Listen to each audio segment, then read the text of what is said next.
This series of videos is going to show how to build this variant of the muscle spiker unit by Backyard Brains, which is going to allow us to control a simple video game using our muscles. And as you can see, the circuit is rather complex, so I went ahead and divided it up into 5 portions. And so this series, each video will cover one portion of the circuit, how to build it, and how to test it out to make sure that it works properly. To complete this project, you'll need to have all the components listed on the schematic, along with a breadboard, plenty of jumper wire, an Arduino or Arduino clone, an oscilloscope, a multimeter, and a function generator, preferably. With this schematic, you can see here that most of these blocks only have a few inputs and one output. So generally, one block will connect to another block pretty easily. So it'll make it fairly simple to both build and test to make sure it works properly. So when you're ready, we can move on to part 1 of this tutorial. Alright, welcome to part 1. In this video we'll be working on the power supply portion of our circuit here, specifically the 2.5 volt supply. See, it's pretty simple, just 2 resistors and a capacitor. You will need a multimeter for this, as well as a 5 volt power supply, whichever method works best for you. As long as it puts out 5 volts DC, you're fine. Okay, we can start by getting the power ready.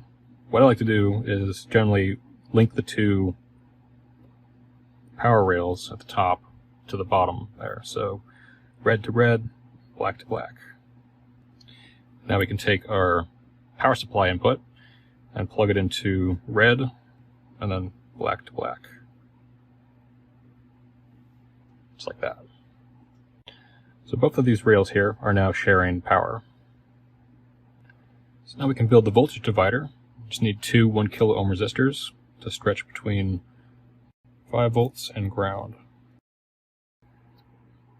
So you can see these 2 resistors are sharing the same rail here. Now we can add our capacitor. Pay attention to the polarity. Attach the positive to the rail in between these 2, which is right here, and negative or ground, like that. Now we can use our multimeter to verify that this works. So I'm going to switch it to DC volts, and I will turn on the power supply. As you can see here, it's putting out 5 volts DC. I can take my positive and negative terminals, probe between ground and then the top rail up here. You can see 5 volts. And I can probe in the middle. It's 2.5 volts. And that's it for part 1. We can move on to part 2. Alright, welcome to part 2. In this part we're going to be building the input filter. In the previous video we worked on our power supply, which creates the 2.5 volts needed by the rest of the circuit. And you can see out here there is one output, VCC2.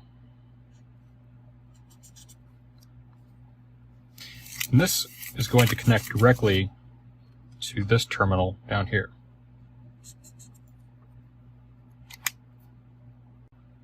So I'm going to take our chip and place it so it's facing this direction.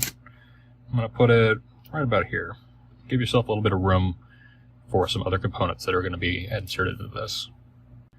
So we can start by linking up the output of this portion of the circuit to the input of this portion.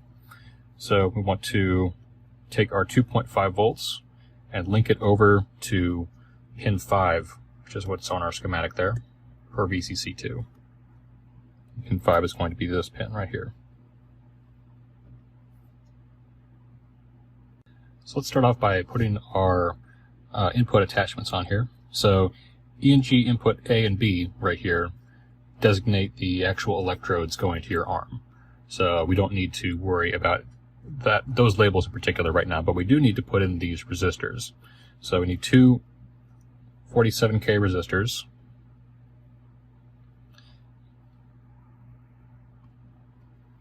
And we're going to put these resistors on pins 2 and 3. I'm going to move these, keep these out of the way as much as I can, but you want to make sure that these do not touch each other and that they both go to separate rails on the breadboard. So you can see here I have one resistor going to pin 3, the other resistor is going to pin 2, and each of these resistors are going to their own rail on this breadboard. So you just need to make sure that these leads don't accidentally touch each other. For now, we can move these out of the way. Next, we can add our power. We have plus 5 volts going to pin 7 and ground going to pin 4. So over here on the chip, pin 7 is going to be this pin right here for our positive. And then pin 4 is our negative, or our ground terminal. Now we can add the portion for gain control, and that's built of one 22 kilo ohm resistor and a potentiometer, a 10K potentiometer. And these resistors go between pins 1 and 8 of the chip.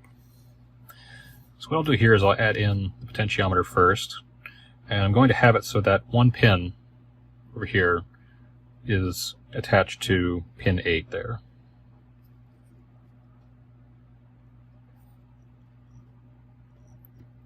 Just like that. So now the pins of the potentiometer, one pin is going to pin 8, and then the other 2 pins are going to these 2 rows here. And I can take my 22 ohm resistor and place this between pin 1 and the center pin of the potentiometer. Just like that. Finally, we just need to hook up our output, which is made up of 1 kilo ohm resistor and a 470 nanofarad non-polarized capacitor. So our output is pin 6, which is this pin right here. And we're going to add the resistor between pin 6 and just an empty row on the breadboard like that. And then take our capacitor, place it between the resistor and an empty row. So now that we've finished this portion of the circuit, we can now test it. We will need our function generator and we will need our oscilloscope. Unfortunately, this part of the circuit is rather difficult to probe around with on the oscilloscope, mostly just because this chip is designed to work with very, very small signals. So it's hard to detect those sometimes, depending on what kind of signal is being put out. So to test this, we'll need to add a couple of components that are not going to be used later on in the circuit. These components that we're adding are just for this test. What we'll need to do is we'll need to have 2 1 kilo ohm resistors and place them between pins 2 and 3 and then 3 and 4. So what this will do is this will create a voltage divider between pins 2 and 3. So the signal coming into pin 2 will be cut in half and then send a signal to pin 3 here. Now we just need to wire up our function generator. So we have the 2 alligator clips from that. I'm going to plug black into ground. And then I'm going to plug yellow into the outermost resistor there. So effectively, this wire is going through this resistor to pin 2. Now we wire up the oscilloscope, take our probe, and ground it to the system ground. So just plug it into the black rail there, and then use our little clip here to clip onto the outer portion of that capacitor.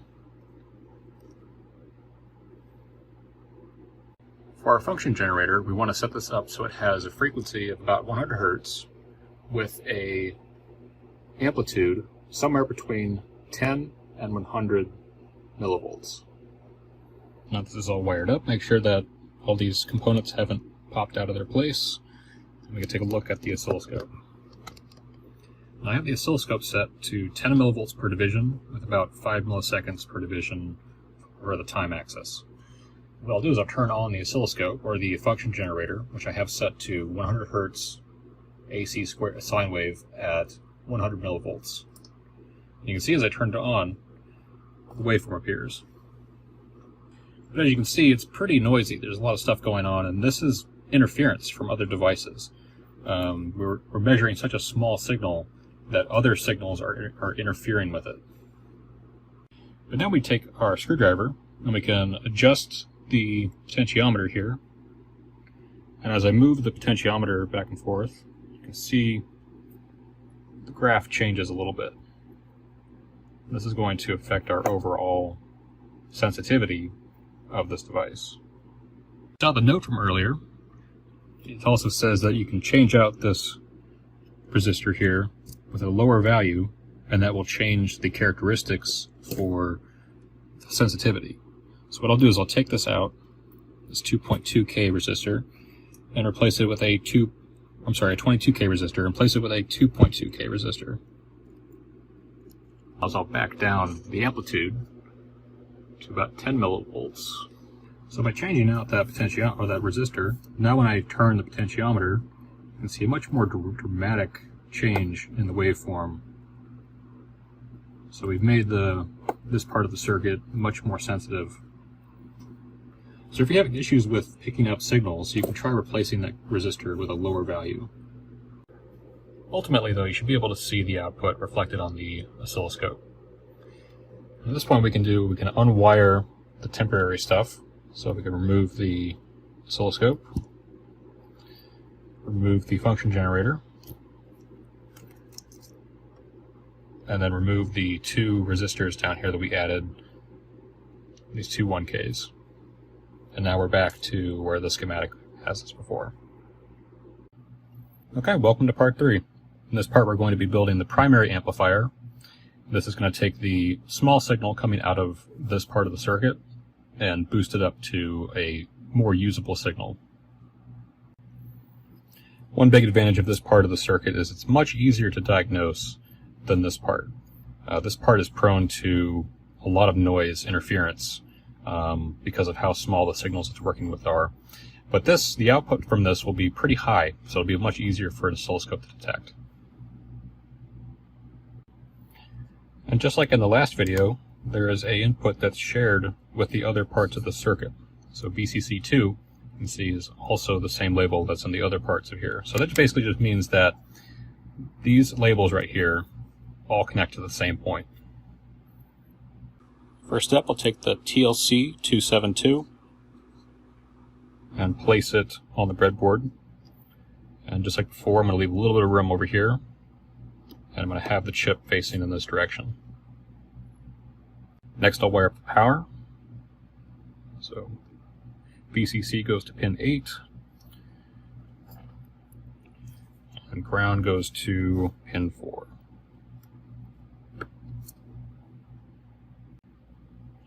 We also need to link over VCC2. So what we can do is we can take our wire here and plug it into pin 5 of this chip here, because this pin also shares VCC2, and then plug this part into pin 3. Next we can add the capacitor and resistor. Both of these just go through from pins 1 to 2, just like that.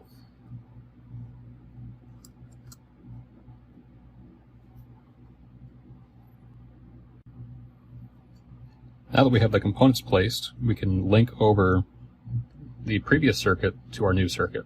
You can see these labels here, 2 first and 2 first. That just means that these two are linked together.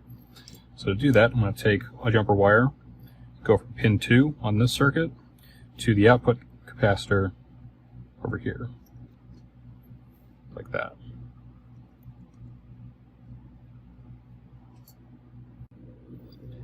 So now we're at a part where we can test the circuit out and make sure that it works. For this, you don't even need to have a function generator. You can just use your own arm and an oscilloscope. For your arm, what you'll want to do is attach the electrodes to your arm like this, along with the alligator clips, roughly in this position. Now we just need to attach those electrodes to our circuit.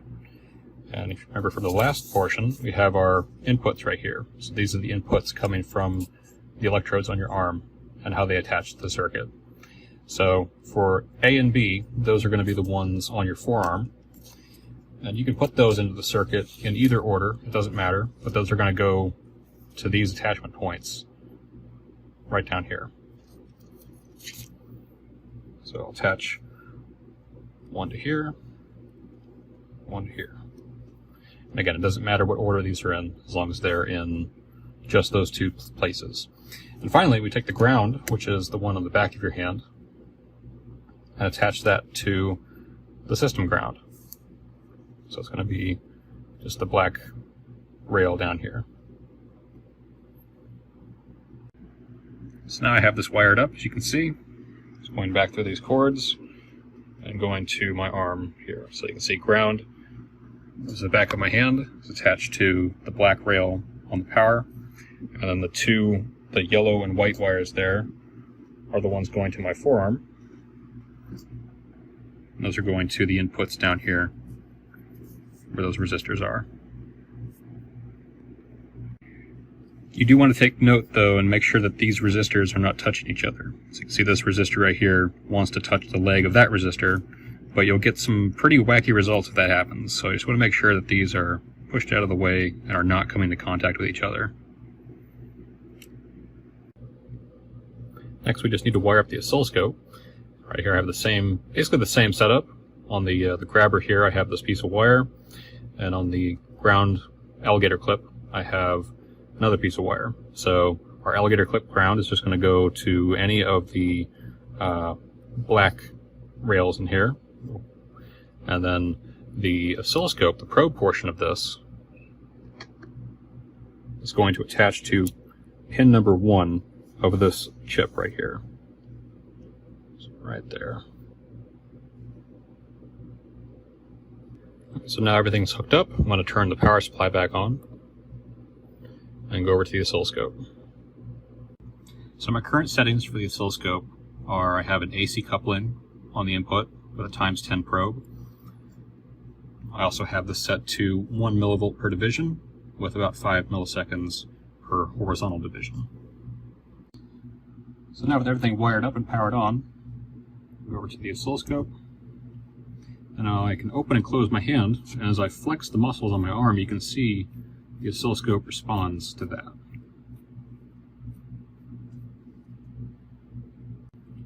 You'll also be able to adjust this potentiometer, and you'll be able to see how the difference in the resistance between those two pins affects the sensitivity. So now that's the potentiometer turned all the way down, and you can see it's a lot more sensitive now. And if I turn it all the way the other way, it's less sensitive. It's requiring me to put more force into it to show up on the oscilloscope. And again, if you're having issues getting readings from this, you can try replacing this resistor here, which is normally a 22K resistor, with a 2.2K resistor, which is what I currently have installed in here. So by lowering the value of this resistor, you're increasing the sensitivity of this chip. If you are getting unusual readings from this, most of the time that's because one of these components is coming into contact with another component. So good thing to do is just look over it and make sure that there aren't any exposed contacts that are accidentally touching each other. Another thing you can do is check to make sure that none of these components have popped out. These can tend to lift up a little bit and lose their connection. Okay, welcome to part 4. In this part we're going to be building the secondary amplifier, which is going to be eventually the part that connects to the Arduino. And this portion of the circuit's really here to buffer and also boost the signal coming out of what we've made earlier to a point where it's stable enough for the Arduino to read. So this part of the circuit may look a bit more complicated, but honestly it's not too far off from what we've already done. You can see here that there's 2 op amps, and each of these have some components linking these 2 pins together. So you can kind of think of these as 2 separate circuits. So let's just start off by building one piece at a time. The LM358 has both of these op amps within a single chip. So this right here contains both of these op amps. So what I'll do, same as before, give myself a little bit of room and place the chip so it is facing in this direction. Now let's connect the power. As you can see here, this part shows the power rails, but this one doesn't. And that basically just means that since this is the same chip, that we don't need to have the power shown on both parts of this chip. So it's just implied that this part is going to be using the same power rails as this part. So we can connect up pin 8 to 5 volts and pin 4 to ground. Now we can connect up this 10 microfarad non-polarized capacitor, and you can see it's connecting to pin 3, which is this pin right here. So this capacitor is going to do a little bit of a stretch to make that enough clearance for that. So just bend the pins out a little bit like that, and then place it between pin 3 and an open rail here. Just like that.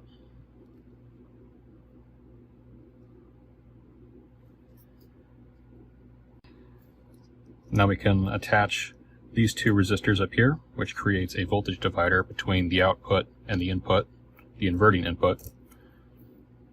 So we can take our 1 kilo ohm resistor and place it between pins 1 and 2, just like that. And then our 330 kilo ohm resistor goes between pin 2 and ground, just like that. So now we're done with this part of the circuit, and we can move on to this part. And you can see these two parts are linked together with this 47 nanofarad capacitor. So the leads on this capacitor are a little bit small, so they're not going to be able to reach over top of this chip to connect pins 1 and 6 together. So what I'll do is I'll take this capacitor and put it between 1 and an empty row, like that. You do want to make sure that, though, that this is on its own empty row like this. So you can see this capacitor is going from pin 3 over to this far rail over here, but pin 1 and this pin right here are right next to each other. So effectively this capacitor is using this entire row by itself. It's not coming into contact with this. Now we can take a piece of jumper wire and go between the output of that capacitor and then pin number 6.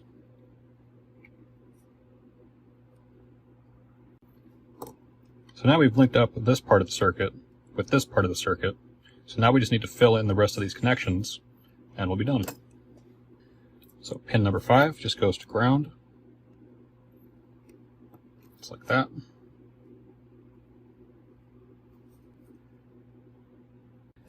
Next, our 10 mega ohm resistor and the 10 nanofarad capacitor go between pins 6 and 7.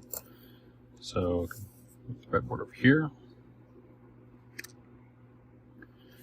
and put the capacitor right in between these two, like that. And then the 10 mega ohm resistor, almost the same spot.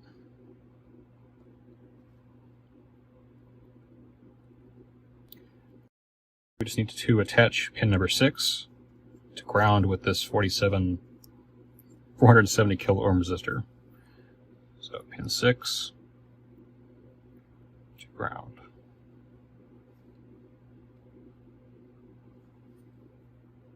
As we can take another piece of jumper wire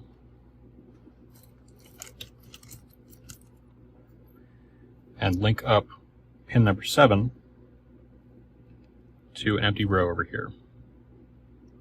And this right here is the output to the Arduino. Finally, we just need to link up this portion of our circuit to this portion. You can see these have the same label, which just means that they're connected together. So on our previous circuit, pin number 1 was the output, and in this circuit, this capacitor is the input. So what I'll do now is I'll link up the capacitor that we added first to pin 1 of this amp right here.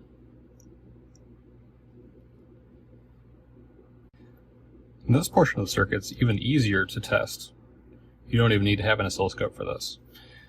So what you want to do is just make sure that, look in here, make sure none of these contacts are touching each other. Make sure all the pins and all that are properly seated. Now we have our output here, and our output is going to put out a 5 volts signal. So what we can do is we can take a 1 kilo ohm resistor, for example, and a LED, and link it up between the output and ground. So I have the output here, goes through the resistor into the diode and then to ground. And now we can wire up or reattach the wires for our probes. So the electrodes on your arm are going to connect back to those two resistors, and then the ground is going to connect back to ground. So now here I have myself wired up again. Those are going to the inputs of the circuit. And now I turn the power on. Open and close my hand. You can see the light blinks. And specifically, it's this muscle right in here that's triggering that. And you can change, again, the sensitivity by adjusting this potentiometer. So I turn it all the way to one side. Now it triggers very quickly. It's very sensitive now. And turn it all the other way. And now it takes a bit of force to get it to light up. And this is going to be important when we come to actually building the control for the game, is we don't want to start triggering like crazy. But again, you can lower the resistance of this resistor here from 22K to 2.2K, and that will increase the overall sensitivity of this circuit. But we're still not entirely done. We still need to add one more part of this circuit, which is pretty important. And if I reattach the oscilloscope, I can show you why. So again, reattach the probe to the output and the ground to the ground for the oscilloscope probe. Okay, here's the output of the oscilloscope, and set this to 1 millivolt per division, or 1 volt per division, 10 milliseconds horizontal division. And as you can see, it's still a little bit noisy.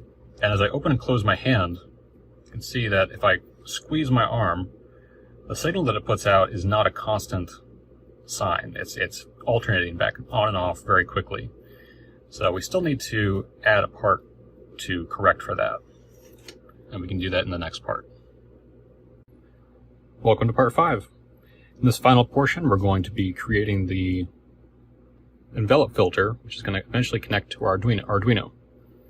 And the reason we need this, as you saw in the last video, the signal that this puts out is very, very choppy. So if the Arduino tries to read that, it's going to think that it's being triggered multiple times when it's really not. So what we need to do is add just a small little filter to this that will correct for that. And as you can see here, correcting for it is pretty simple. It's just a single diode, a capacitor, and one resistor. And what this will do is, as it sends out this choppy signal, it will start sending current into this capacitor, charging it up, which will also start slowly discharging to bring the capacitor's charge back down.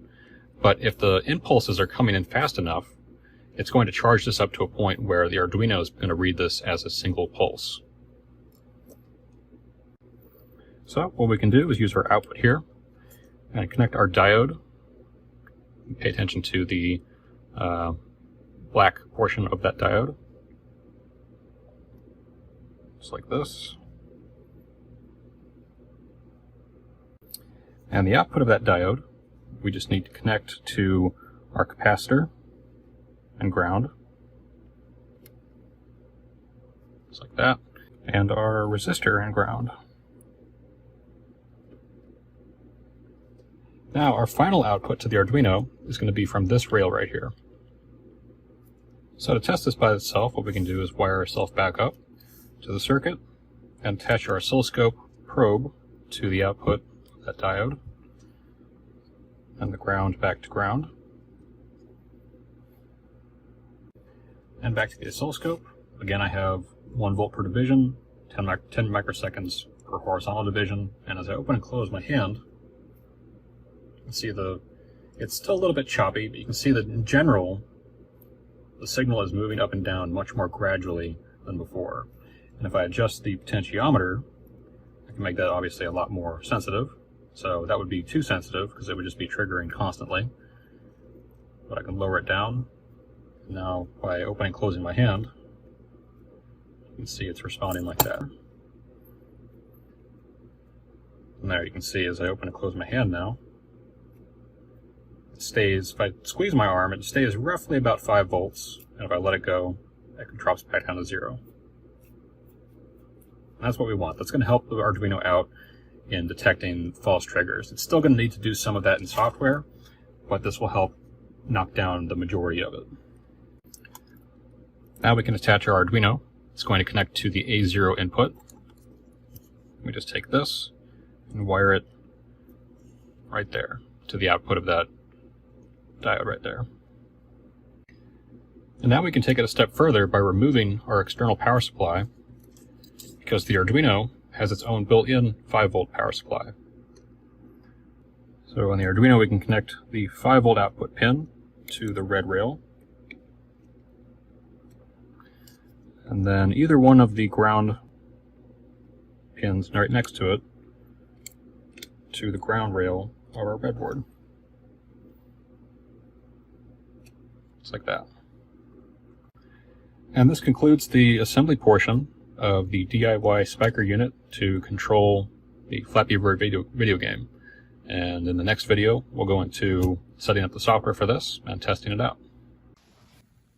In this part, we'll be working on the software portion of this project. So now that you have everything made, you can go ahead and upload the software to the Arduino.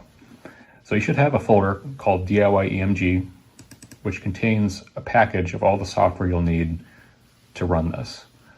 At the very minimum, you'll need to install the Arduino software onto your computer to upload the program for the Arduino. Once you have it installed though, you can open up DIY EMG firmware and open up DIY EMG, the firmware file. This will open up the Arduino window here. At this point, what we want to do is go ahead and plug the Arduino into the computer.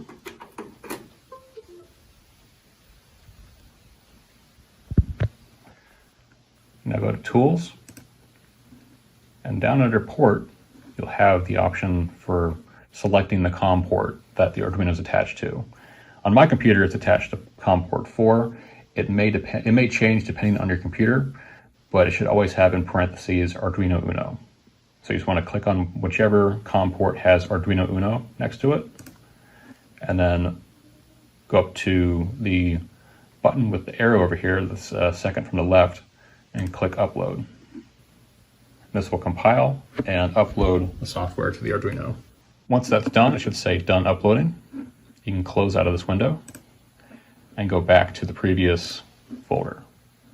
At this point, you can wire yourself back up to the circuit, just like this. And now you want to open up one of these two Arduino reader files. You want to try and open up the Arduino reader application first. If you can get that to work, then you don't need to install Python. So what I'll do is I'll open up the Arduino reader application, and if your Arduino is plugged in, you'll see it says ready. And now just move this window out of the way. You want to keep it open while you're using this.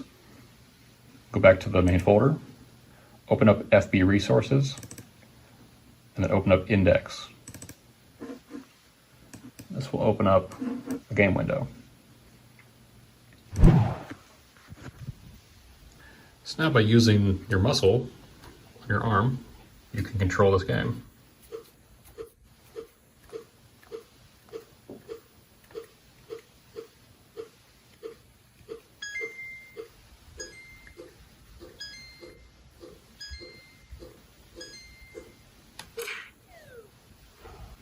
Once you're done with this, you can close the game window. You can go back to the Arduino reader software we had opened earlier and close this. And once you close that file, once you close that program, it will disconnect the Arduino from the computer. So now you can unwire yourself from the circuit and disconnect the Arduino from the computer.